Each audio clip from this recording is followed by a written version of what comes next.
ರಂಜೇಗೌಡ ಸಂವಿಧಾನ ಗೊತ್ತಿಲ್ಲ, ನಾನು ಕೇಳೋ ಧರ್ಮ, ನೀವು ಅದಕ್ಕೆ ಉತ್ತರ ಕೊಡೋ ಧರ್ಮ. ಅದ್ರ ಈಕೆ ಮಾಡಿ ಗೆದ್ತೀಯೋ ಗೆದ್ ಬರ್ತೀಯೋ ಏನ್ ಗೆದ್ ಬಿಡ್ತೀಯಾ ಅನ್ನೋದ. 28ಕ್ಕೆ ನಾನು ಗೆದ್ ಬರ್ತೀನಿ, ಗೆದ್ದಿಲ್ಲ ಅಂದ್ರೆ ನಿಮ್ ಕೃಷಿ ನಾನು 8 ದಿವಸ ಕೆಲಸ ಮಾಡ್ತೀನಿ. ನೀವು ಗೆದ್ದಿಲ್ಲ ಅಂದ್ರೆ ಸವಾಲ್ ಆಗ್ತೀರಿ. SK ನ್ಯೂಸ್ ಮುಳಬಾಗಿಲು ಡಿಜಿಟಲ್ ಸುದ್ದಿ ವಾಹಿನಿಗೆ ಸ್ವಾಗತ.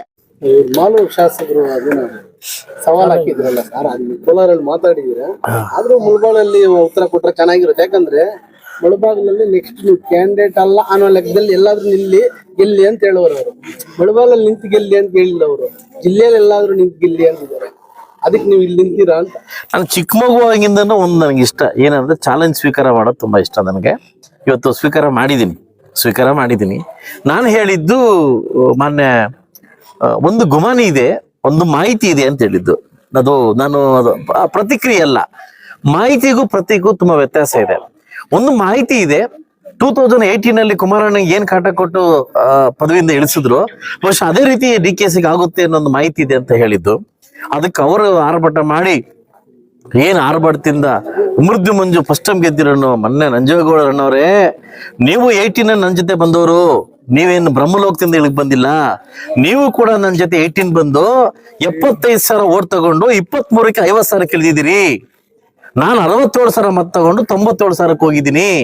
ಯಾರ ಕ್ಷೇತ್ರನ ಯಾರು ಭದ್ರಪಡಿಸ್ಕೊಬೇಕು, ಯಾರ ಕ್ಷೇತ್ರನ ಯಾರ ಮತದಾರ ಭದ್ರಪಡಿಸ್ಕೊಬೇಕು ಅನ್ನೋದನ್ನ ಬಹುಶಃ ನಿಮ್ಮ ಕ್ರಮ ಸಂಖ್ಯೆ ಆಧಾರ ನಿಮ್ಮ ಏನು ಅದು ತೆಗೆದು ನೋಡ್ರೆ ಗೊತ್ತಾಗ್ತದೆ. ಸೊ ಅದರಿಂದ ಲೀಡ್ ತೆಗೆದು ನೋಡ್ರೆ ಗೊತ್ತಾಗುತ್ತೆ. ಬಹುಶಃ ಎಲ್ಲೋ ನಿಮ್ಗೆ ಗುಮಾನಿ ಎದ್ದಿರ್ಬೇಕು, ನನಗೆ ಗೊತ್ತಿಲ್ಲ ಏನಂತ, ನನಗೆ ಗೊತ್ತಿಲ್ಲ, ಮಾಹಿತಿ ಇಲ್ಲ, ನಾನು ಮಾತಾಡೋದು ಗೊತ್ತಿಲ್ಲ. ಸೊ ಯಾರನ್ನೋ ಮೆಸ್ಸಕ್ಕೆ ನೀವು ಮಾತಾಡಿದ್ರಿ, ನಂಗೆ ಗೊತ್ತಾಯ್ತು. ನಿಮ್ಮನ್ನ ಮೆಸ್ಸಿಕ್ಕೆ ಇನ್ನೊಬ್ರು ಅವ್ರ ಮೆಸ್ಸಿಗೆ ನೀವು ಮಾತಾಡಿರ್ಬೋದು, ನನಗೆ ಗೊತ್ತಿಲ್ಲ. ಆದ್ರೆ ನಾನು ಪ್ರಜಾಪ್ರಭುತ್ವ ಶಾಸಕನಾಗಿದ್ದೀನಿ. ಡಾಕ್ಟರ್ ಬಾಬಾ ಸಾಹೇಬ್ ಅಂಬೇಡ್ಕರ್ ಕೊಟ್ಟಿರ್ತಕ್ಕಂಥ, ನಮ್ಮ ಅಂಬೇಡ್ಕರ್ ಸಾಹೇಬ್ ಕೊಟ್ಟಿರ್ತಕ್ಕಂಥ ಸಂವಿಧಾನದಲ್ಲಿ ಅಡಿಯಲ್ಲಿ ನಾನು ಕೂಡ ಶಾಸಕನಾಗಿದ್ದೀನಿ. ನಿಮ್ಮ ಪ್ರಕಾರವಾಗಿ ನಿಮ್ಮ ಸಂವಿಧಾನ ಬರ್ದಿ ಗೊತ್ತಿಲ್ಲ, ಇದು ರಂಜೇಗೌಡ ಸಂವಿಧಾನ ಗೊತ್ತಿಲ್ಲ. ಆ ಸಂವಿಧಾನದ ಪ್ರತಿಯೊಬ್ಬ ಶಾಸಕರು ಕೂಡ ಮಾತಾಡ್ತಕ್ಕಂಥ ಹಕ್ಕಿದೆ. ಅದೇ ಹಕ್ಕಲ್ಲಿ ನಾನು ಮಾತಾಡಿದ್ದೀನಿ. ನಾನು ವಿರೋಧ ಪಕ್ಷದಲ್ಲಿ ಇದ್ದೀನಿ, ನೀವು ಆಡಳಿತ ಪಕ್ಷದಿದ್ರಿ. ನಾನು ಕೇಳೋ ಧರ್ಮ, ನೀವು ಅದಕ್ಕೆ ಉತ್ತರ ಕೊಡೋ ಧರ್ಮ. ಅದರಿಂದ ನೀವು ಟೀಕೆ ಮಾಡಿ ಗೆದ್ತೀಯೋ ಗೆದ್ ಬರ್ತೀಯೋ ಏನ್ ಗೆದ್ ಬಿಡ್ತೀಯಾ ಅನ್ನೋದ. 28ಕ್ಕೆ ನಾನು ಗೆದ್ ಬರ್ತೀನಿ, ಗೆದ್ದಿಲ್ಲ ಅಂದ್ರೆ ನಿಮ್ ಕೃಷಿ ನಾನು 8 ದಿವಸ ಕೆಲಸ ಮಾಡ್ತೀನಿ. ನೀವು ಗೆದ್ದಿಲ್ಲ ಅಂದ್ರೆ ಸವಾಲ್ ಆಗ್ತೀರಿ. ಅದರಿಂದ ನಾನು ಚಿಕ್ಕವನು, ನಿಮ್ಮ ಅಣ್ಣ ತಮ್ಮ ಇದ್ದಂಗೆ, ನಿಮ್ ತಮ್ಮ ಇದ್ದಂಗೆ. ನಾನು ತಪ್ಪು ಮಾಡೋ ಕರೆದು ಬುದ್ಧಿ ಹೇಳು. ಅದರಿಂದ ಸವಾಲ್ ಹಾಕೋದು ಇದು ನಿಮಗೆ ಶೋಭೆ ತರ್ತಕ್ಕಂಥ ವಿಷಯ ಅಲ್ಲ ಅಂತ ನಾನೆಲ್ಲ ಜನರ ಮುಂದೆ ಹೇಳಕ್ ಇಷ್ಟಪಡ್ತೀನಿ. ನಮ್ಮಲ್ಲಿ ಏನೋ ಆಗ್ಬಿಟ್ಟಿದೆ, ಲೀಡರ್ ಸರಿಪಡಿಸ್ಕೋ. ಅದೇ ಲೀಡರ್ನ ನೀನ್ ಸೋಲ್ಸ್ಬೇಕಂತ ಪಣ ತೊಟ್ಟ ಜ್ಞಾಪಕ ಇರ್ಲಿ ನಿಮ್ಗೆ. ಇದೇ ಕೋಮೂಲ್ ಎಲೆಕ್ಷನ್ ಅಲ್ಲಿ ನನ್ನ ಲೀಡರ್ನ, ನಾನು ಒತ್ಕೊಂಡೋರ ಲೀಡರ್ನ ಆಯ್ತಲ್ಲ, ನಾನು ಬೆಳೆಸೋ ಲೀಡರ್ನ ನೀನ್ ಪಣ ತೊಟ್ಟು ಸೋಲ್ಸಕ್ ಹೋಗುವ ಅಂತ ಈಗ ಆಯ್ತು. ಈಗೆಲ್ಲಿ ನಮ್ಮ ಬಂದ್ಬಿಡ್ತಿಮ್ಗೆ ಈಗ ಹೆಂಗ್ ಬಂದ್ಬಿಡ್ತಿಮ್ಗೆ. ಇದೇ ನಾಯಕರನ್ನ ನೀವು ಸೋಲ್ಸ್ಬೇಕಂತ ಹೊರಟೋರು, ನೀವು ನನ್ ಗೆಲ್ಸ್ಬೇಕಂತ ಹೊರಟು. ನಾನು ಗೆಲ್ಸ್ಕೊಂಬಂದೆ, ನಿಮ್ ಕೆಲ್ಸ ಸೋಲ್ಸಕ್ ಆಗ್ಲಿಲ್ಲ. ಆದ್ರೆ ನಮ್ಮ ಲೀಡರ್ ಇವತ್ತು ಇರ್ತೀವಿ ನೋಡಿ, ಒಂದಾಗ್ತೀವಿ ನಾವು ಆಯ್ತಲ್ಲ.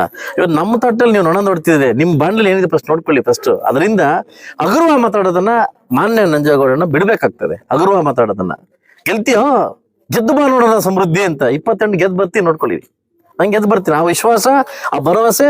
ನಾನು ಮುಳಬಾಗಲ್ ತಾಲೂಕಲ್ಲೇ ನಿಲ್ತೀನಿ, ಇಲ್ಲೇ ಗೆಲ್ತೀನಿ. ನೀವು ಚಾಲೆಂಜ್ ಸ್ವೀಕಾರ ಮಾಡಿ ನೋಡೋಣ, ಆಯ್ತು. ಓಕೆ, ನನಗೆ ಜನ ಇದ್ದಾರೆ ಆಯ್ತಲ್ಲ. ನಾನು ನೀವು ಹೇಳಿದ್ರಿ ಕಾಲು ಕೈ ಹಿಡ್ಕೊಬೇಕು, ಅಭಿವೃದ್ಧಿ ಮಾಡ್ಬೇಕು, ಪಣಸ್ ತರಬೇಕು ಅಂತ ಹೇಳಿದ್ರಿ. ನಿಮ್ಮಿಂದ ಕಲಿಬೇಕಾಗಿತ್ತನೇನಿಲ್ಲ. ನೀನ್ ಮಾಲೂರು ಮಲೇಷಿಯನ್ ಮಾಡಿಲ್ಲ ನೀವು ನೋಡ್ರಿ. ನಾವು ಬಂದಿದ್ವಿ, ಮೊನ್ನೆ ಎಲ್ಲ ಬಂದು ಹೋಗ್ತಾ ಇದೀವಿ ಆಯ್ತಲ್ವಾ. ಸೊ ಅದಕ್ಕೋಸ್ಕರ ದಯವಿಟ್ಟು ಹಗುರವಾಗಿ ಮಾತಾಡೋದನ್ನ ತಾವು ಬಿಡ್ಬೇಕಂತ ನಾನು ತಮ್ಮಲ್ಲಿ ಮನವಿ ಮಾಡ್ಕೊತೀನಿ.